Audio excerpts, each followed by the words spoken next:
Subscribe to our YouTube channel for in-depth interviews of India Inc. and press the bell icon so that you do not miss our updates.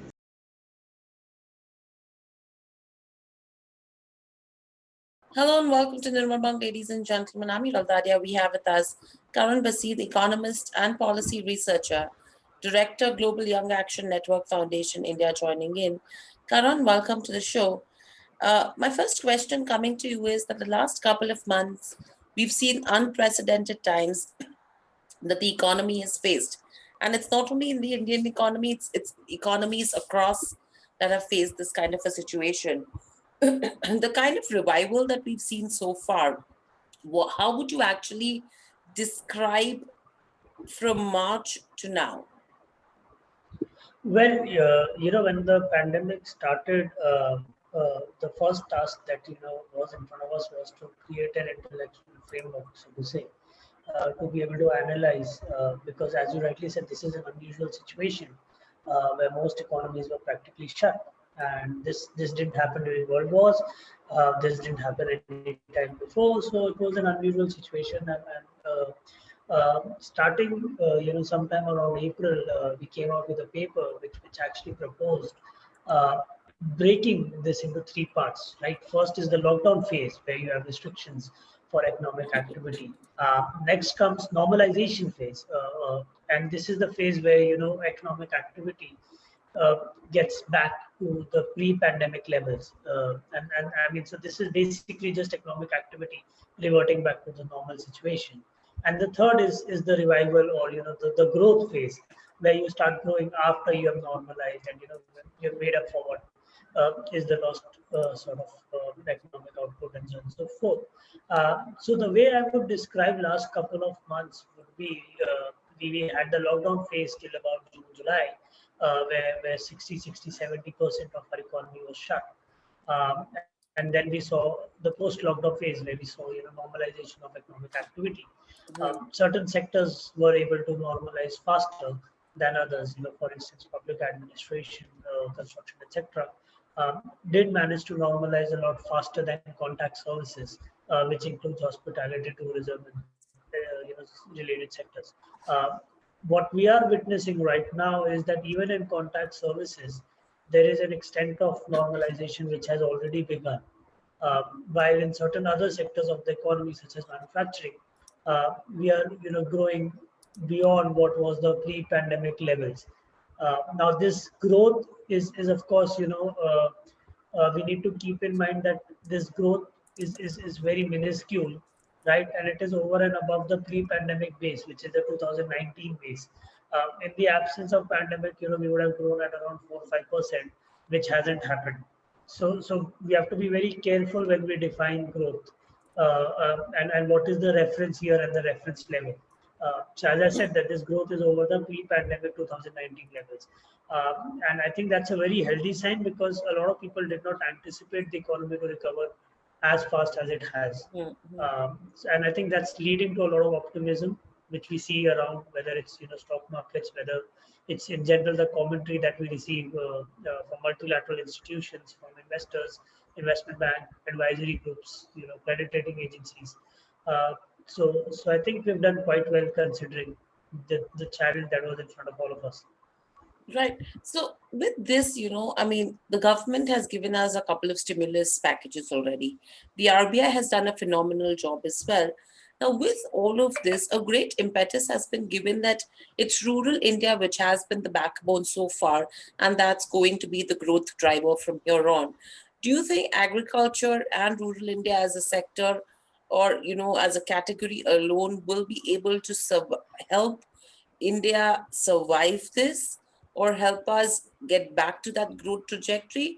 Or do you think a lot of participation of urban India is still crucial? Well, I kind of disagree with the commentary around that the support was, on rural India reviving economic activity in general.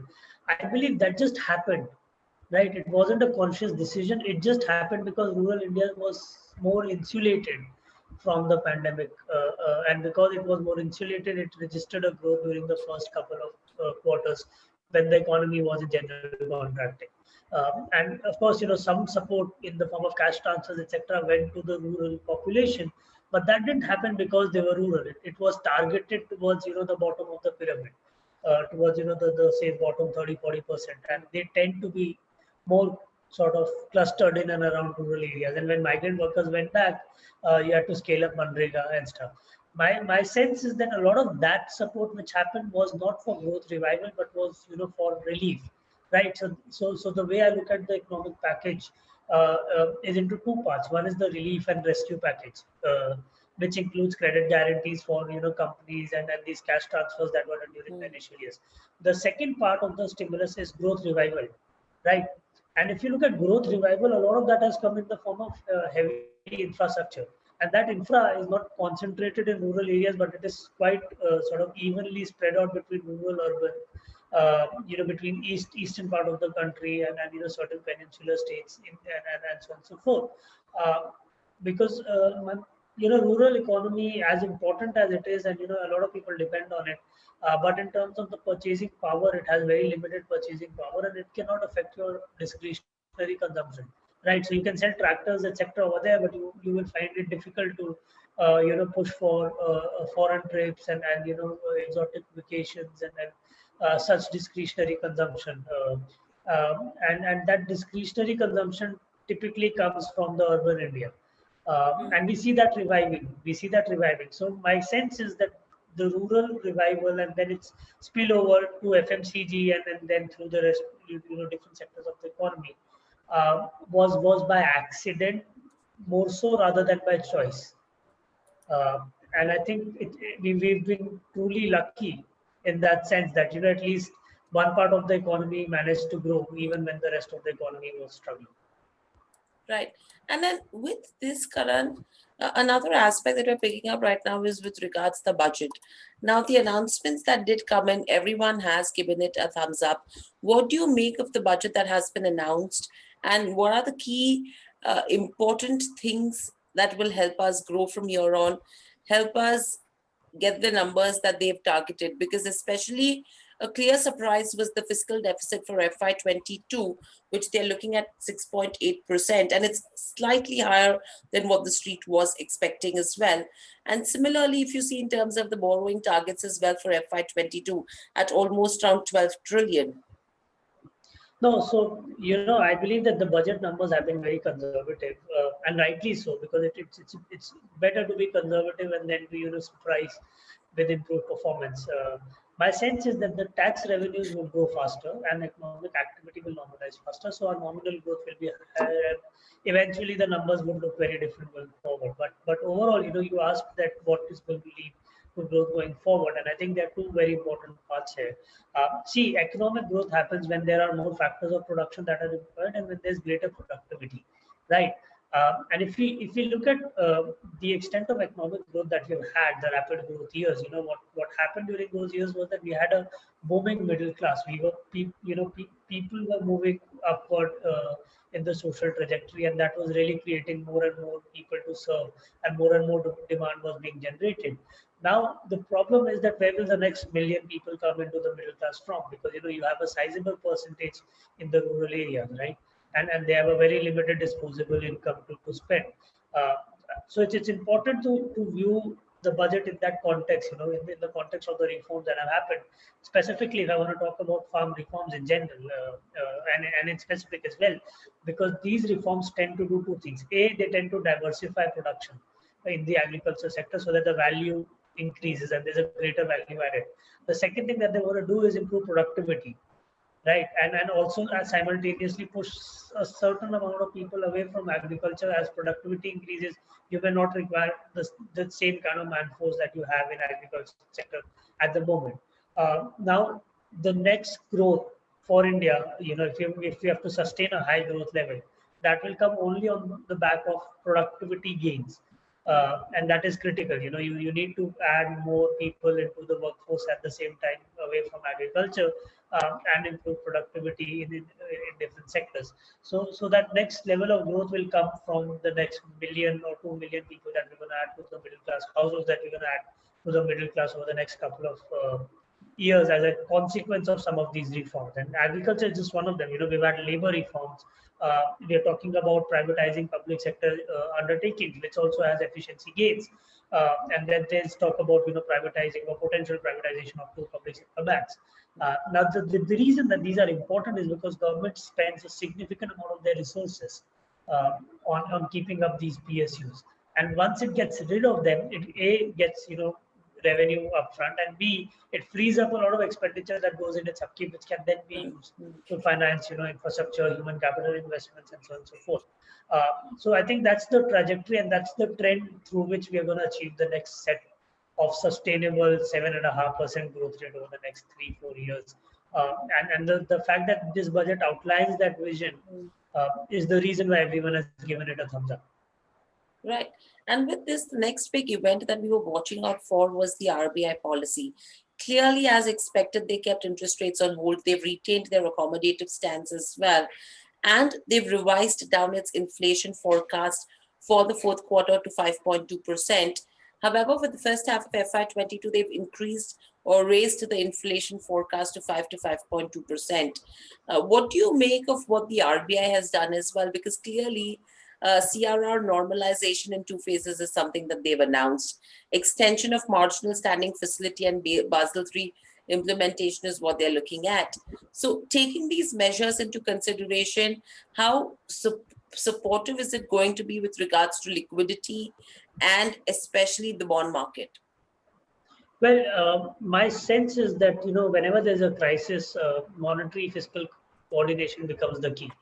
And so far, the RBI has done a stellar job. I mean, you just look at the performance in terms of providing support to the economy, to the government in its borrowing plan, and so on and so forth. It's been exceptional. And there were concerns that people had, including me as well, that probably because of the monetary policy framework and high inflation, they might as well start tinkering with interest rates sooner than required. My sense is that what the RBI has realized is that it needs to prioritize on restoring the potential rate of growth, right? And I think they view price stability as an outcome of achieving this. And that level of understanding is precisely why the RBI continues to be accommodative and continues to provide as much support as possible to the economy, which, by the way, extends beyond their monetary policy framework. Financial stability is generally assumed to be a part of price stability itself. But as more and more research becomes available, we are realizing that in emerging markets the two are different, and you cannot focus on price stability and expect financial stability to happen as a byproduct of it. So it's very encouraging to see that the Reserve Bank is undertaking measures to ensure that it provides support to bond markets. It ensures liquidity conditions remain as favorable as possible, because we would need them to be favorable in the forthcoming quarters. I've been saying this, that we need to recognize that we cannot pull back policy support unilaterally. We need to. There are two conditions, as as far as I'm concerned. I think there are two conditions that have to be met before we start pulling back policy support. First is that the economy needs to be normalized, which does not mean growing back at 7.5%, but means restoration of balance sheets across sectors. So if the economy is growing at 7-8%, but tourism sector is still struggling, we need to figure out a way to address that problem. And the second point is basically that, since the kind of response that we have seen is more global in nature, a central bank cannot unilaterally decide to pull back support, because that can have consequences. So we need to be very mindful of what's going around the globe, and how central banks respond over the next couple of months, and then take a call about what we need to do, because we also have to keep in mind that as a developing economy that's trying to attract as many capital flows, we have to be mindful of capital flows in and out as a consequence of our policy decisions and exchange rate movements. And I think those are some considerations that are there. that are prevalent in the back of the mind of RBI when it announces policy decisions, but it's not stating them. But we are getting to know more about them through revealed preferences. And my guess is that that's a deliberate choice, because they don't have a framework that allows them to look into these things, so they're trying to do it irrespective, or as a part of their mandate, without really stating that these are some of the reasons why they're doing what they're doing. Right. So from here on, Karan, what do you think are the reforms that are needed to achieve good growth? Well, there are quite a lot that we have already done. I believe that electricity reform has to go through. Then there are reforms at the state level which are critical towards attracting and accelerating investments in the form of really creating a single window, because what we have at the moment is not single window. There's a single window, but behind that there are multiple doors, right? So there is significant progress that we can make on the ease of doing business. Land reforms continues to be a hurdle, and I think, or rather, I hope that we get to see it sometime soon. But beyond this, I think the major constraint would be enforcement of contract. And that requires judicial reforms which are quite political in nature, and ensuring that would be a significant challenge for any government. I think that's the next big reform that is left. And incidentally, it also happens to be probably the toughest reform after farm laws. So we don't know whether we're going to see it in the next couple of years, or whether we're going to see it in the next decade. But eventually, at some point, we will see some of those reforms to ensure that enforcement of contracts becomes more smoother in the country. Right. And overall as well, clearly from here on, in terms of the recovery that we are seeing, a lot of discussion, Karan, that happened that yes, probably it could be a V-shaped recovery, a U-shaped recovery, or probably there are chances that we could even see a W, where we could recover and then slump again. What's your expectation on that front? Well, some people are talking about a K-shaped recovery. Some people are saying that stock markets are going up, and so on and so forth. My sense is that, for the entire economy, we cannot predict a shape. And that's the essence of the paper that I discussed towards the start of this conversation, because every sector is experiencing something entirely different, right? So there are sectors like manufacturing which have seen a V shape, and a very sharp V shape recovery. At the same time, there are sectors like tourism or even hospitality, which are significantly under capacity, despite the economy showing very healthy signs. So every sector will see a different kind of recovery. Manufacturing activity, construction, these are areas that will see quicker pace of normalization and recovery, as we have realized now. Sectors in contact services, hospitality, tourism, salons, etc. Now, these are sectors that will still continue to struggle, at least till the time the vaccination drive is over. So over here, we will see a very gradual U. And I think that the gradual U is not just prolonged towards the bottom, but is also the recovery is also quite flatter, right? So it's more like a stinted L rather than, a stinted L kind of stuff, where the growth is sort of normalizing very slowly. So my guess is that a lot of that needs to be kept in mind. Aviation has done miraculously well, though. Domestic aviation is nearing full capacity now. So I think that's again a pleasant surprise. I expected aviation to take a couple of more months before it gets here. So underlying numbers do suggest that India's economic recovery is much more faster and rapid. And I think a lot of it also has to do with the fact that our performance on the health front, on the pandemic front, has been much better than what was anticipated originally. Absolutely. That's what everyone's hoping for as well. Thank you, Karan, so much for joining us on the show. It was a pleasure to speak to you. Great insights, and hoping to speak to you soon again. Hope you enjoyed the conversation as well, and stay safe. Thank you so much. The pleasure was entirely mine.